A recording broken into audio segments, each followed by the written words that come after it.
ukuntu ubuyobozi bwose buva ku Mana. Yaba abayobora n'abayoborwa bigaragara neza ko batumva Imana uko itanga ubuyobozi n'umuyobozi. Ubuyobozi buturuka ku Mana. Reka turebe ubuyobozi buturuka ku Mana. Imana iguha ubutware, ikabuguha imyaka 20, 30, 40, 50, 30, 40, 50, yewe ikaba yanaguha ubutware igihe runaka.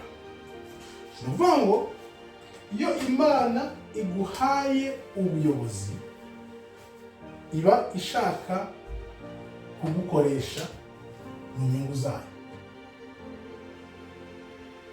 Imana ishaka kugukoresha mu nyungu zayo. Icyo abantu batabona, ushobora gukora icyiza cyangwa ikibi, kuko wa muyobozi Imana ihaye abantu ibamuha mu gihe gikwiye. Mu gihe gikwiye, igihe gikwiye. Kuko uzarebe, ni nayo mpamvu mu minsi ya mbere mu gutangira uwo muyobozi aza ameze neza, avuga byinshi, bamwe bakarwana, abandi bakarwanya, bakagira gute, bikanga ntajya uvanaho umuyobozi. Kubera ko Imana yaramuhaye imyaka 20, 30, 40, 50. Ni ukuvuga ngo wowe nka muntu niyo mwaba miliyoni, ntimushobora kurwanya umuntu ngo muvaneho. Imana itabyemeye cya gihe Imana yamushyiriyeho yamuhaye kitaragera. Niyo mpamvu rero abantu bavuga bati, tuvuge nko muri Korea y'Amajyaruguru. Korea y'Amajyaruguru bagiye bahererekanya ubutware kuva kuri sekuru, sekuruza na sekuru, n'uriya uri papa uriya muhungu uriho, bose bakagenda bakora igihe cyabo bakagenda. Bivuze ngo Imana yagennye imyaka se yari kuzaho, uyu muhungu yari kuzaho azamaraho.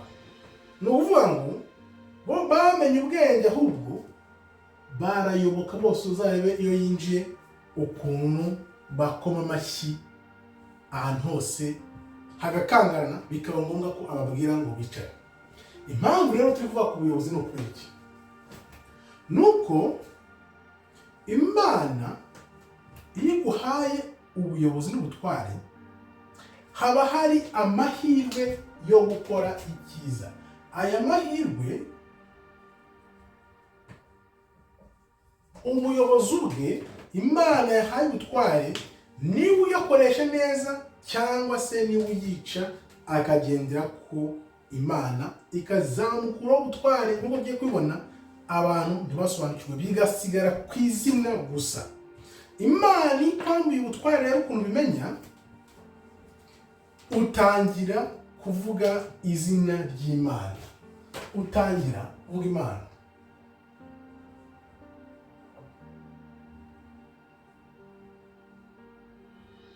Utangira kuvuga Imana, kuko urugero turubonera kuri Sawuli muri Bibiliya. Ubwo Imana yamukuragaho ukuboko itangiye kugenda izamura Dawidi, tubibona kuri Sawuli na Dawidi.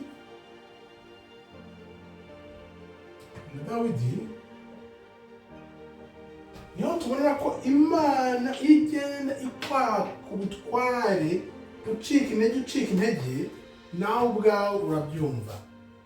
Uravuga uti ni Imana iri gukora ibintu nta kundi. Abayoborwa rero bo, kubera kutamenya, kubera ko babona umuntu aba akiri ku ngoma, ku butware, bumva ko agifite ingufu.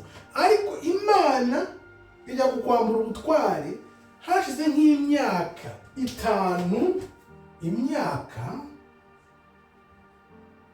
5 cyangwa 10 yaragukuyeho amaboko. yamukuyeho amaboko.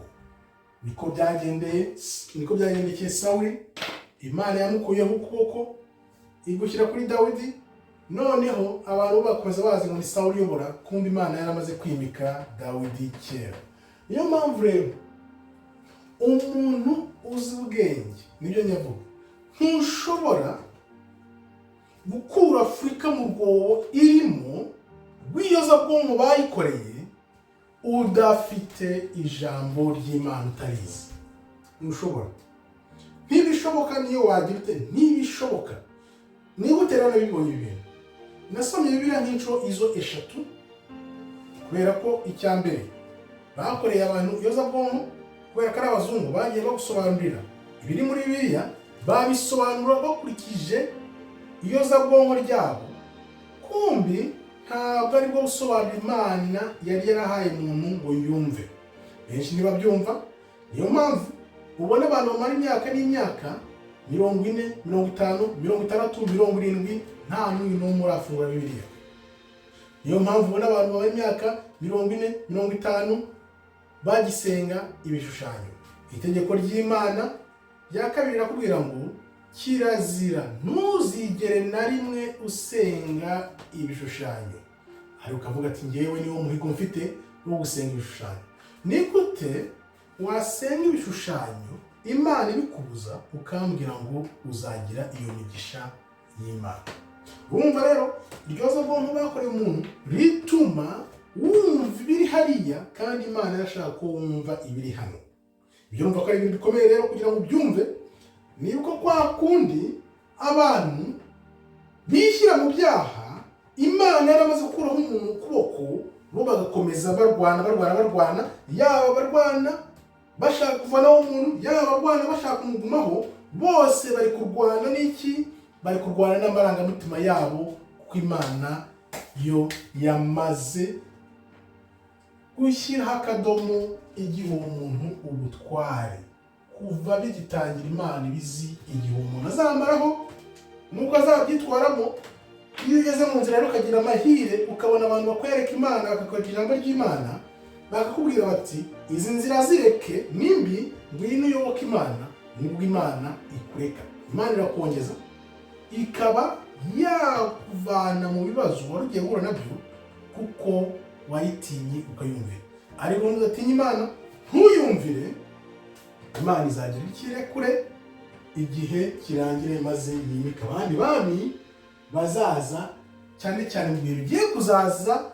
Iyi si y'abazungu nimara kurangira, hazaza ibihe by'abami bakunda batinya Imana, bayigisha abantu b'Imana, kugira ngo abantu bongere bagaruke ku Mana, bajye mu rusane n'Imana, maze Imana igaruke iture muri bo, tuba abantu bayo, nayo ibe Imana yacu ubuziraherezo. Nka Isiraheli yahishwe muntu, Isiraheli y'abirabura, Yuda n'ubwoko 10 buzaza hamwe n'inkoni 2 bukaba inkoni imwe mu kuboko kw'Imana. Murakoze rero, Imana ikomeze ibarinde. Shalom, shalom, shalom.